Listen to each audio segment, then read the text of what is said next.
of how things are looking, and it's Arsenal that are all the way at the top. And look at these numbers. I mean, numbers never lie, as they say, and Arsenal are just a fortress right now, especially at the back. So, Stevie, what is the blueprint to beat them? If they are to lose a game, what is it going to take?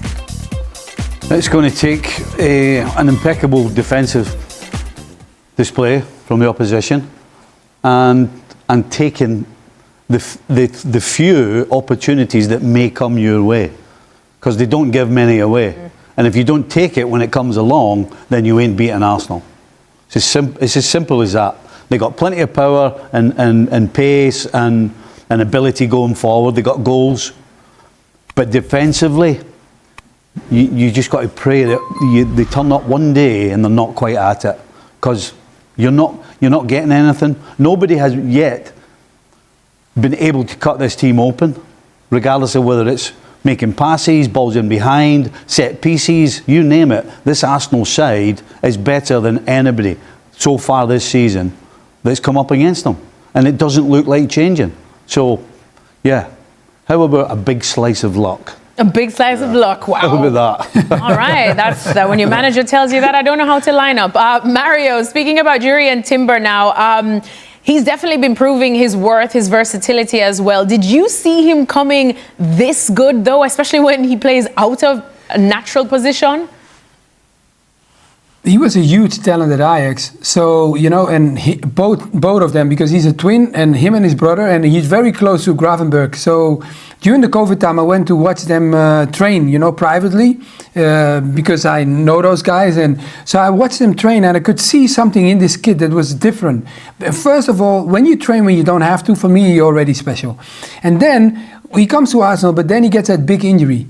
After an injury, the hardest thing, people sometimes don't realize it, to come back to a certain level and to the level that he is now is extraordinary. And of course, sometimes you might want to play as a center defender because that's what he was playing for Ajax. But when your opportunity comes to the right, Alex, you got to take what you get. Mm-hmm. And the way he took it, you know, Ben White was playing that position. So the way he knew he had to compete with someone for that spot. And now he has this opportunity.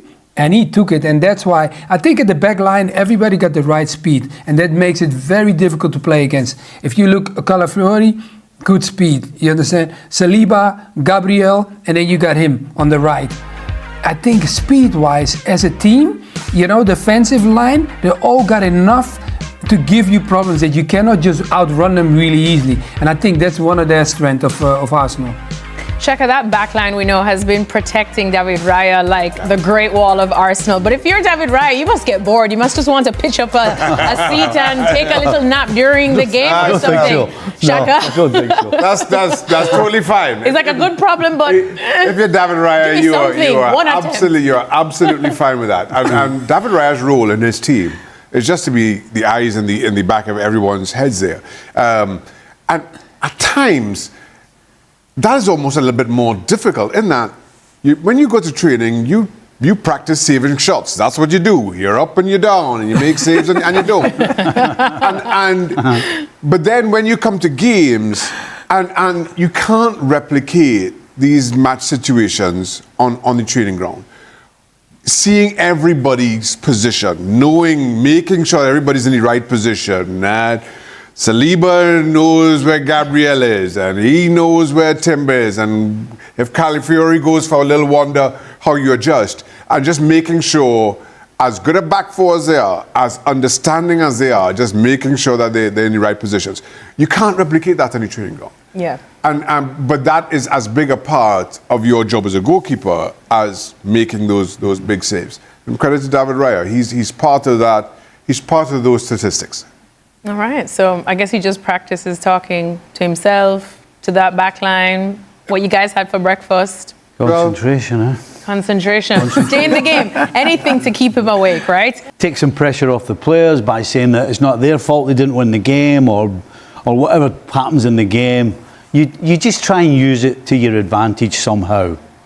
But what you can't do is be crying and blaming it. You know, the two decisions that happen. I mean, they happen a lot. The referee has got to try and see whether there is a millimetre of the ball on the white line, and then make a decision on it. You can't go blaming anything on that when he makes a decision when it's that tight. It's a toss of a coin whether you get it right or wrong in that situation. So, yeah, you just use it how you can, just to take the pressure off yourself and the team. You know, if I'm Sean Dyche, I'm reacting exactly the same way as he did. You know, because it's drop points for your team. Now, as a neutral, as you know, once the dust settles, you know that these things happen, and while we have VAR, that's not under VAR's mandate. That's a decision that's made in the higher office. Those are decisions that each club get to vote on. So you know, VAR does not interject in the case of corners. So you could argue all you want, but again, if it's me and that happens to me, I'm kicking up a little bit of a fit myself as well. But I don't really have a leg to stand on, but that's all right. Mario? I just wanted to say, because I was waiting for Saka to say it if it was me, because I know if it was me, I would have lost my head too.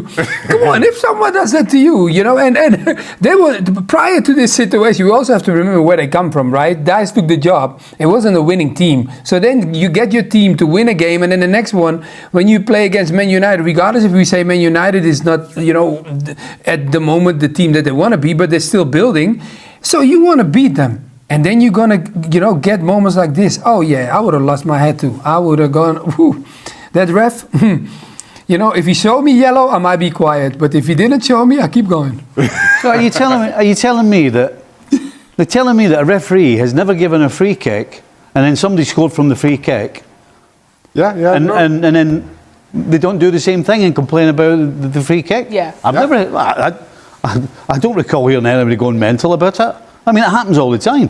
It does. It happens, and people complain, and they move on. Right. But Stevie, you're going to complain. Yeah. Well, yeah, but you're not going to start. You're not going to start crying for VAR and this and that. You know. I mean, there's one thing to complain, but you can take it too far.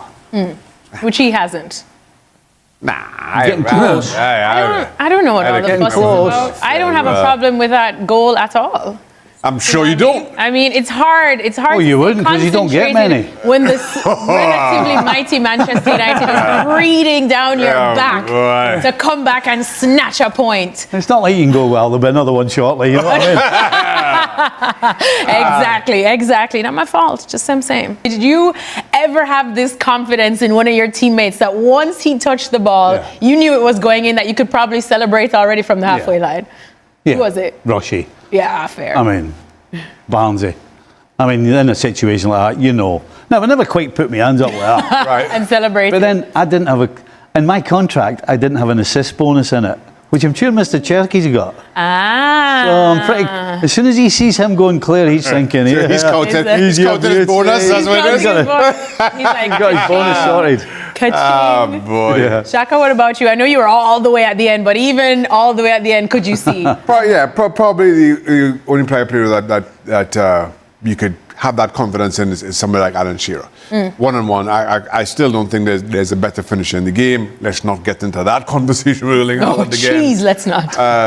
But Alan Shearer was as reliable in front of goal as anybody I've seen. All right, like I alluded to, the Champions League is back this week. Boy. The defending champions PSG are hosting the only remaining perfect team this season in Bayern Munich. What a clash of the Titans here. All right, Stevie, who has more to prove in this matchup? Probably Bayern. You know, I guess we know PSG, when they're at the best, will beat anybody on the planet.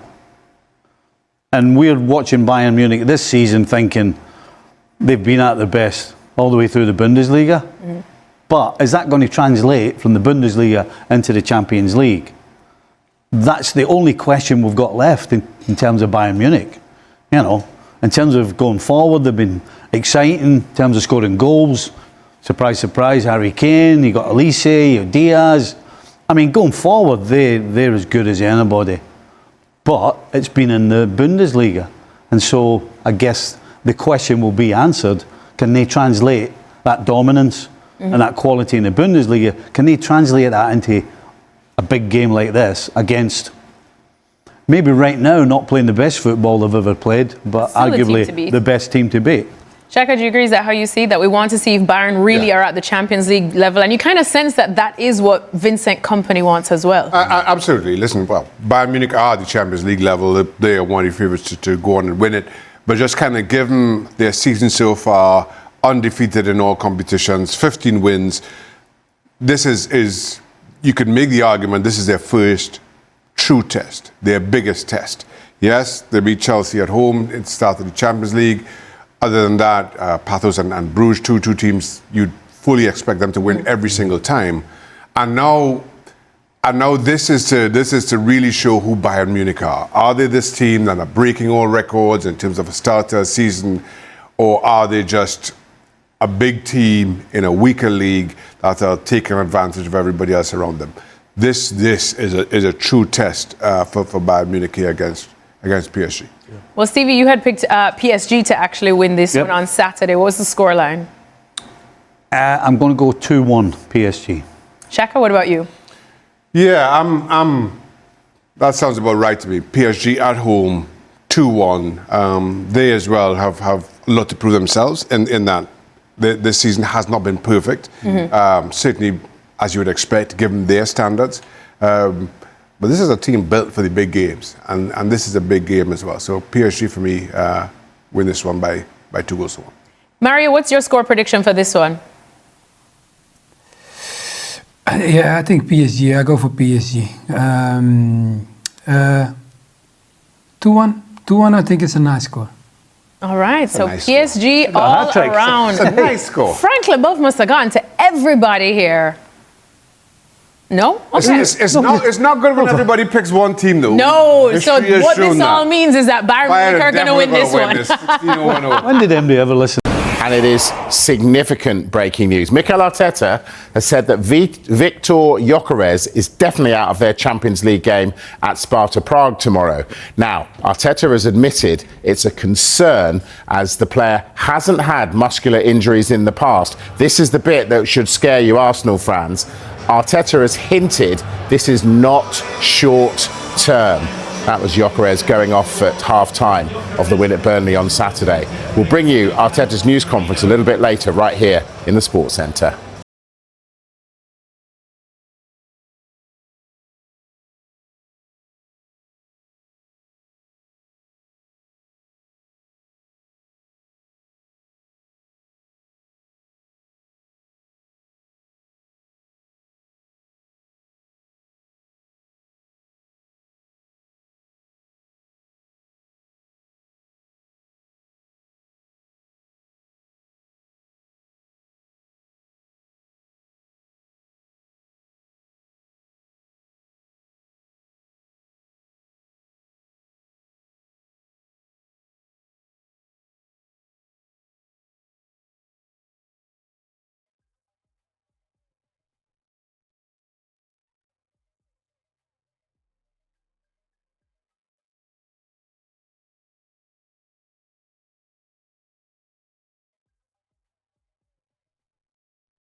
Mikel Arteta delivers concerning injury update on Viktor Gyökeres ahead of crucial Arsenal run.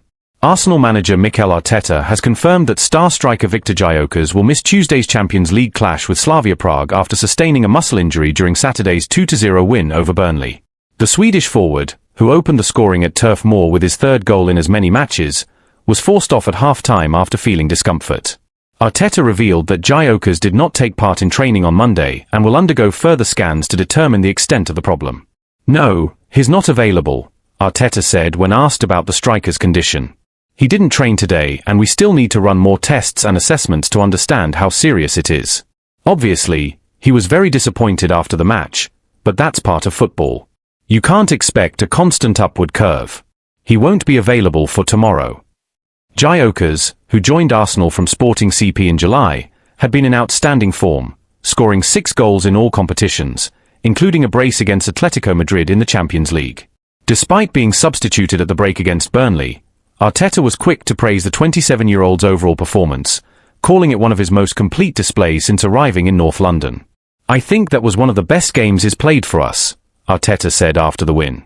"His overall performance was exceptional. His pressing, his positioning, his link-up play, the way he created transitions and helped us move the ball forward.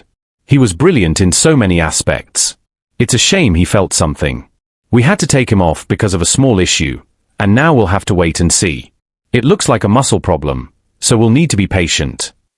The victory over Burnley was Arsenal's 9th straight win in all competitions, 5 of which have come in the Premier League. That blistering run has propelled the Gunners 6 points clear at the top of the table, ahead of Manchester City, Liverpool, and Bournemouth. Arteta, however, was quick to downplay any suggestion that Arsenal's approach would change now that they sit in pole position. "It doesn't feel very different," he said calmly. "We've been in this position before over the last 2 years, and we know how demanding it is to stay here. We're on the right path, but there's still a long way to go. Our mindset is simple. We want to win every game. That's who we are." Gyökeres' absence comes at a critical moment for Arsenal, as the team prepares for a congested fixture list that will test their depth and resilience. With the Champions League group stage intensifying and key Premier League clashes looming, Arteta will need to rethink his attacking options. Gabriel Martinelli and Bukayo Saka are likely to shoulder more responsibility up front, while young prospects like Folarin and Balogun could see increased minutes to cover for the injured striker. The timing of the injury is particularly unfortunate given Gyökeres' recent form. His scoring streak had provided Arsenal with a crucial spark, giving Arteta flexibility in rotating the squad without losing attacking potency. Now, the Gunners will have to rely even more heavily on their creative wingers and midfield runners to maintain their momentum. Fans and analysts alike have voiced concern that losing Gyökeres could expose Arsenal in high-intensity games, especially against sides with strong defensive structures like Slavia Prague. In addition, the Champions League match could be decisive for Arsenal's qualification hopes, meaning the team must adapt quickly to compensate for the striker's absence. Arteta, however, remains cautiously optimistic. "We've faced challenges before, and this is just another test," he said. "It's about how we respond as a team. We have players ready to step up, and I trust them completely. Football is about dealing with setbacks and finding solutions on the pitch." The broader repercussions of Gyökeres' injury may also affect Arsenal's title ambitions in the Premier League. While the Gunners currently enjoy a 6-point cushion at the top, a prolonged absence for their in-form striker could open the door for Manchester City and Liverpool to close the gap if Arsenal struggles to convert chances. Every point counts in the early stages of the season, making squad rotation and tactical adjustments vital. As Arsenal heads into this crucial run of fixtures, the focus will be on maintaining their winning mentality, adapting to new attacking combinations, and keeping Gyökeres' momentum alive despite his absence. The coming days will reveal whether the Gunners can continue their remarkable start to the season or if they will face a test of their depth and resilience.